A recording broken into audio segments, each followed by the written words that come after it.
Well, President von der Leyen gave really the first indication from a high EU level that that ban is going to end soon. This has been a big question because the EU has banned non-EU citizens from entering this bloc for over a year now, except for a very short list of exempted countries such as Canada.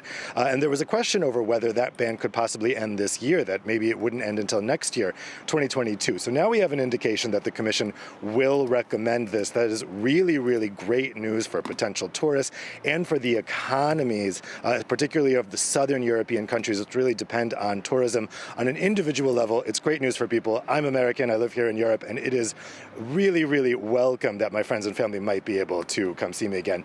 With one big caveat, they have to be vaccinated. That's what von der Leyen said, that Americans could come in if they can prove they've been vaccinated. So the big question is, how do they prove it? The EU right now is working on this digital vaccine passport. It doesn't look like it could be ready to recognize vaccine certificates from other countries by the start of the summer session. But there's talk about kind of doing it manually, that maybe an American would arrive at the border and have their American vaccine certificate recognized by the border guard, who would then issue them an EU vaccine certificate.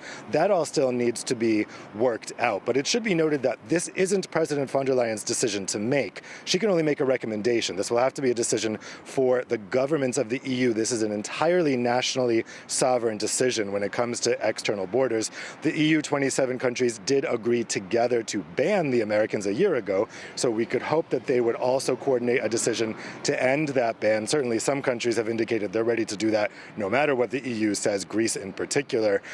So we'll see if that happens. But I think the US is kind of the obvious choice here because they're speeding ahead so much with vaccination. The big question is going to be for other countries. Let's say India, for example, which we just heard the report of how worrying the situation is there. Would an Indian citizen who's been vaccinated be able to come into the EU? That may turn into a decision that's taken individually by individual countries and could vary. And that poses a problem because, of course, we know this is a free travel area. Once you're in the EU Schengen area, you can go to any other country. French energy group Total